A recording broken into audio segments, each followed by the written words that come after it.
Cette vidéo a été rendue possible grâce à votre soutien sur Patreon.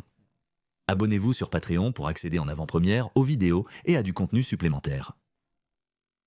Quand on pense aux tueurs en série, quelques noms nous viennent immédiatement à l'esprit. Ted Bundy, le tueur du Zodiac, et John Wayne Gacy, pour n'en citer que quelques-uns.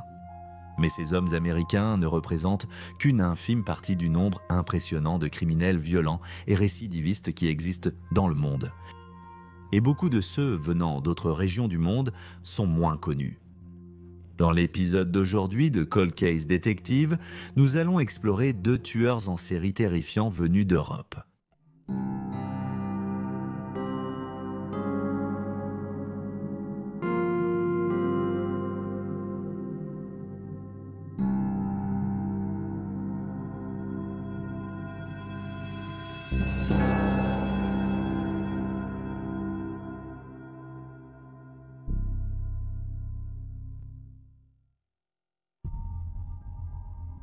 Bela Kiss. Bela Kiss est né le 28 juillet 1877 à Isaac, en Autriche-Hongrie, de János Kiss et Verona Wager. Très peu de choses sont documentées sur l'enfance de Kiss, mais en raison de la nature de ses crimes et de certains indices circonstanciels, il a été supposé que le tueur en série entretenait une relation incestueuse avec sa mère, bien que cela soit quelque chose que nous ne saurons jamais avec certitude. Nous savons qu'en 1900, il a déménagé dans une ville près de Budapest appelée Székely, qui fait maintenant partie de la capitale animée. Ici, Kiss travaillait comme ferblantier. Il était très compétent dans son travail et était généralement apprécié dans le quartier. On le décrivait comme un homme séduisant aux cheveux blonds et aux yeux bleus, et il était connu pour être un astrologue amateur. Cependant, ce que sa communauté savait peut-être moins, c'est que Kiss avait également, selon les rumeurs, un profond intérêt pour l'occultisme. Son passé avant ses crimes n'est pas bien documenté. Les informations concernant son statut marital et le fait qu'il ait eu ou non des enfants sont contradictoires. Alors que certaines sources affirment que Kiss n'avait pas d'enfants malgré son comportement de séducteur, ce qui a amené certains théoriciens à suggérer qu'il était infertile. D'autres sources affirment qu'il a eu 2 enfants et qu'il s'est marié 2 fois.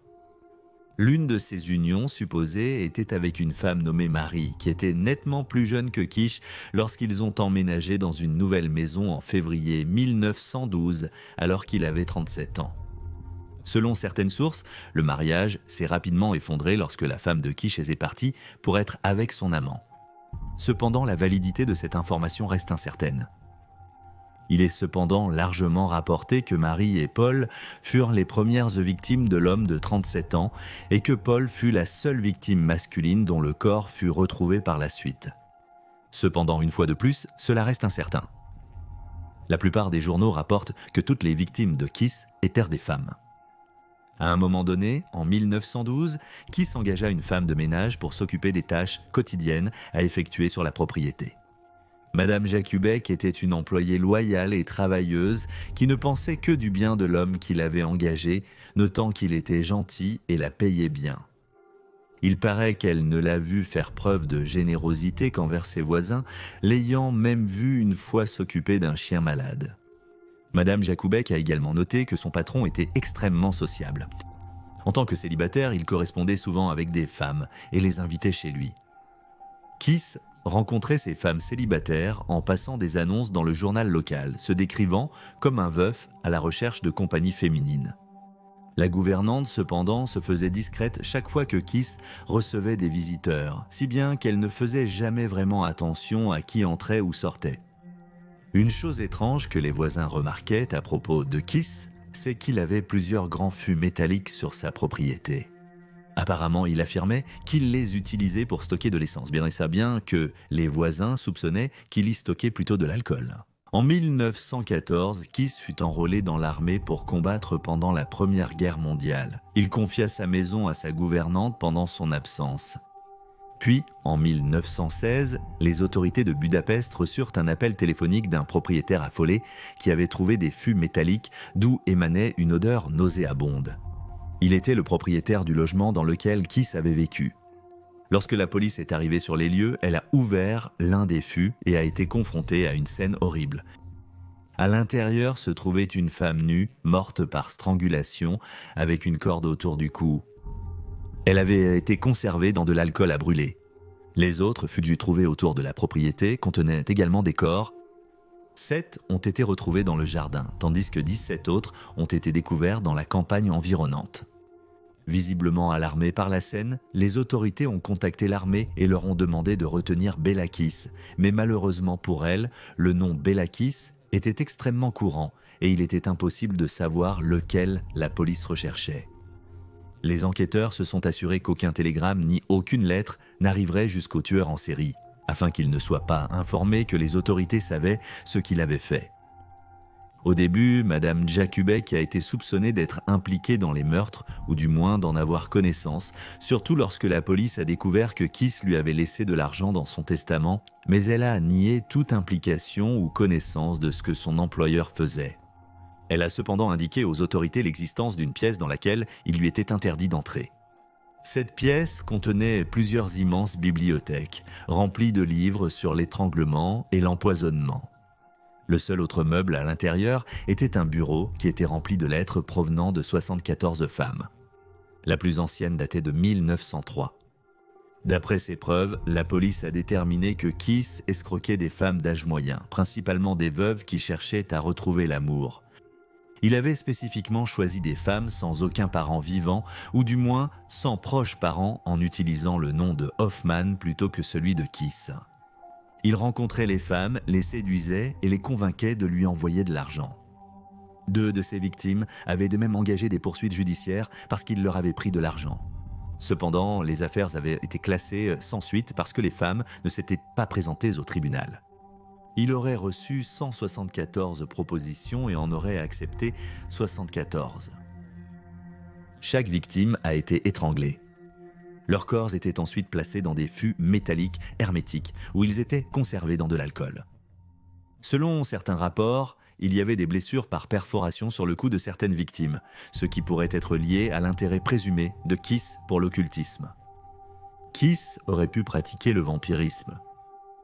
Le 4 octobre 1916, la police de Budapest a reçu une lettre indiquant que Kiss se rétablissait dans un hôpital serbe, mais ils sont arrivés sur les lieux trop tard.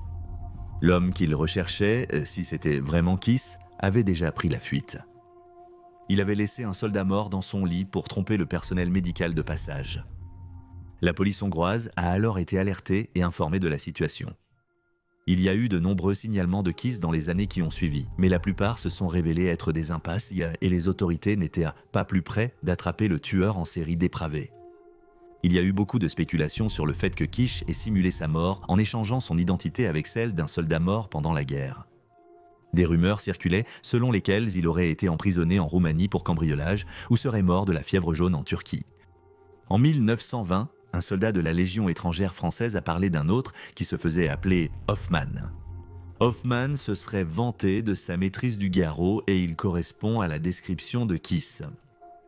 Il aurait également utilisé le nom Kiss dans certaines de ses lettres. Cependant, cet homme avait déserté avant que la police ne puisse lui parler. La dernière observation potentielle de Kiss a eu lieu à New York en 1932, lorsqu'un détective réputé pour sa capacité à reconnaître les visages a cru voir le tueur en série sortir du métro à Times Square. Cela s'est accompagné de rumeurs que Kiss vivait dans la ville et travaillait comme concierge. Cependant, ces rumeurs n'ont jamais pu être vérifiées car lorsque la police est allée retrouver le concierge, ils ont découvert qu'il était parti. Bélakis s'est fait une place dans la culture populaire, de nombreux musiciens ayant été inspirés par son histoire pour écrire des chansons à son sujet, tandis qu'une pièce de théâtre, un film et un livre ont tous été basés sur les crimes atroces du tueur en série. Le sort de Bélakis reste inconnu encore aujourd'hui. Il semble peu probable que nous sachions un jour réellement ce qu'il est devenu ou combien de vies il a prises.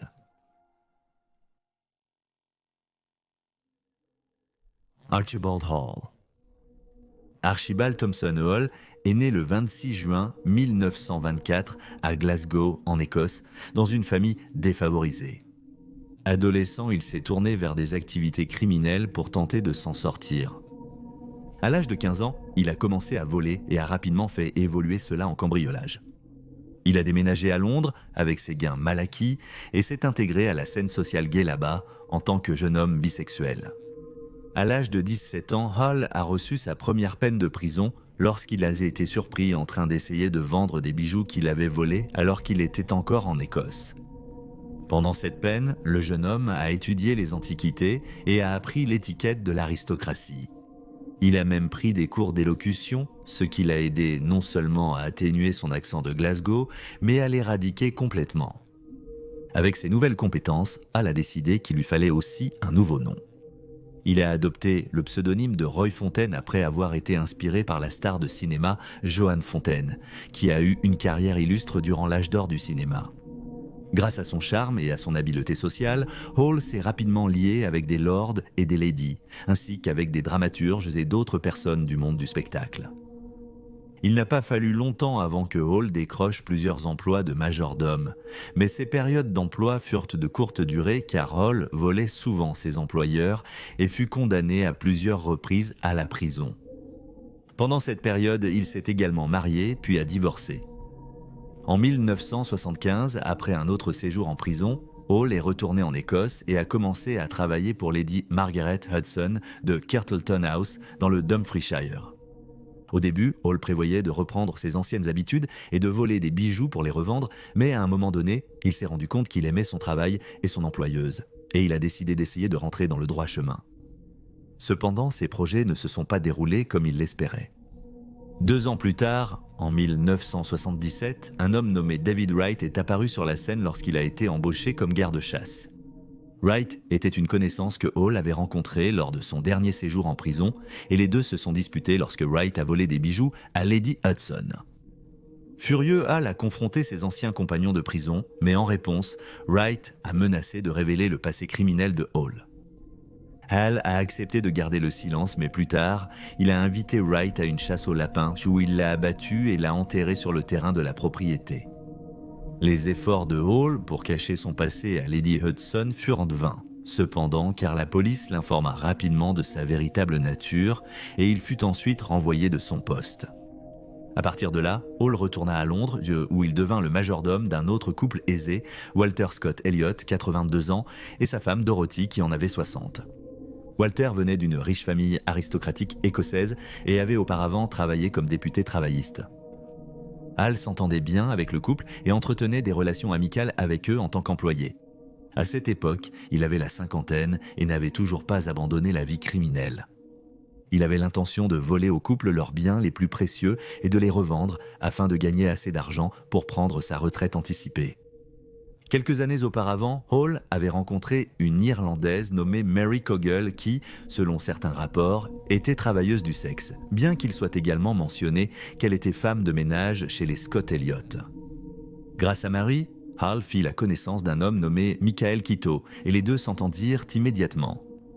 C'est avec Quito que Hall planifia de cambrioler le couple âgé. Cependant, les choses ont rapidement dégénéré lorsqu'un jour, alors que les deux discutèrent de leur plan dans la maison du couple, Dorothy les surprit.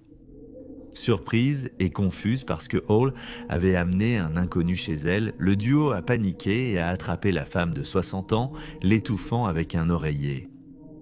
Après cela, Hall et Quito ont endormi Walter et ont habillé Mary Cogle d'un manteau de fourrure et d'une perruque pour qu'elle puisse se faire passer pour Dorothy et vider les comptes bancaires du couple. Mais le trio avait encore un corps dont ils devaient se débarrasser.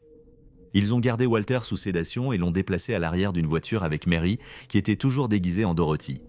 Le corps de Dorothy a été placé dans le coffre et Quito et Hall sont montés à l'avant et ont conduit vers Braco, dans le Perthshire, où ils ont enterré le corps de Dorothy. Dans une zone boisée de l'Inverness-shire, ils se sont débarrassés de Walter. Au début, ils ont essayé de l'étrangler, mais il s'est défendu. Alors Hall a frappé l'homme âgé à la tête avec sa pelle avant d'enterrer son cadavre. La troisième victime de Quito et Hall était Mary, qui était devenue tellement fascinée par la vie de luxe qu'elle ne cherchait même plus à le cacher, exhibant les manteaux de fourrure élégants et les bijoux qu'elle avait volés à Dorothy d'une manière jugée imprudente par le duo criminel. Ils avaient peur qu'elle finisse par les faire attraper, alors le duo l'a tuée en la battant à mort avec un tisonnier. Son corps a été laissé dans un ruisseau près de Middleby, dans le Dumfriesshire, et il a été découvert plus tard par un berger le jour de Noël de cette année-là, en 1977. La dernière victime était le demi-frère de Hal, un pédophile condamné nommé Donald, qui venait d'être libéré de prison et s'était installé dans la maison de vacances de Hal en Cumbria. Quito et Hall ont dit à Donald qu'il devait s'entraîner à faire des nœuds en vue d'un cambriolage prévu le lendemain, et le frère a accepté. Une fois qu'il a été ligoté, Quito et Hal ont utilisé du chloroforme pour neutraliser Donald avant de le noyer dans la baignoire. Avec un dernier corps à faire disparaître, les complices ont placé le cadavre de Donald dans le coffre et sont partis en direction de l'Écosse. Comme c'était l'hiver, les routes devenaient de plus en plus dangereuses et Hall a pris la décision de s'arrêter pour la nuit dans un hôtel lorsqu'ils sont arrivés à North Berwick. Le directeur de l'hôtel, cependant, s'est rapidement méfié du duo et craignait qu'ils ne perdent pas leurs notes. Il a donc prévenu la police, qui a découvert que la vignette fiscale et la plaque d'immatriculation du véhicule qu'il conduisait ne correspondaient pas. C'était parce que Hall avait récemment demandé à Quito de changer la plaque d'immatriculation de la voiture, car elle contenait 3-9, et il croyait que cela portait malheur. Par la suite, Hall et Quito ont été emmenés pour être interrogés. Leur voiture a été conduite au poste de police, et c'est là que le corps de Donald a été découvert. Quito a été arrêté, mais Hall s'est enfui par la fenêtre des toilettes, bien qu'il ait ensuite été rattrapé par la police dans la ville voisine de Haddington. Le véhicule qu'il conduisait était relié à l'adresse londonienne de Scott Elliott, tout comme le corps de Mary qui avait déjà été retrouvé. Hal a tenté de se suicider à plusieurs reprises pendant sa détention, mais après avoir échoué, il a avoué aux autorités et a révélé l'emplacement des autres corps qui ont ensuite été déterrés. Finalement, Quito et Hall ont été inculpés de meurtre. Hal a été condamné à Londres et à Édimbourg pour 4 meurtres, ceux de Walter, Mary, Wright et Donald. Il a été condamné à la prison à vie. En Écosse, il a reçu une peine minimale de 15 ans, tandis qu'en Angleterre, le juge président a recommandé qu'il ne soit jamais libéré. Pendant ce temps, Quito a été condamné à la prison à vie pour 3 des exécutions. Comme Hal avait prévu de le tuer par la suite, la police l'a qualifié de chanceux. Alors qu'il purgeait sa peine en prison, Hall a de nouveau tenté de se suicider à de nombreuses reprises. En 1995, il a écrit une lettre à l'Observer dans laquelle il demandait le droit de mourir. 4 ans plus tard, il a publié sa propre autobiographie. Hal est décédé d'une attaque cérébrale le 16 septembre 2002 à l'âge de 78 ans. Au moment de sa mort, il était le plus âgé de plus de 70 000 prisonniers dans les prisons britanniques et le plus âgé à purger une peine de réclusion à perpétuité incompressible. Après son arrestation, les médias l'ont surnommé le majordome tueur. Et voilà les faits. Veuillez laisser un commentaire ci-dessous avec vos propres théories et spéculations. Et n'oubliez pas d'aimer cette vidéo et de vous abonner pour soutenir la chaîne. Vous pouvez également nous soutenir sur Patreon pour accéder à du contenu exclusif et avoir la chance que votre propre ville soit présentée dans une vidéo sur une affaire non résolue. Merci d'avoir regardé, restez vigilants, restez en sécurité et on se retrouve la prochaine fois. Merci.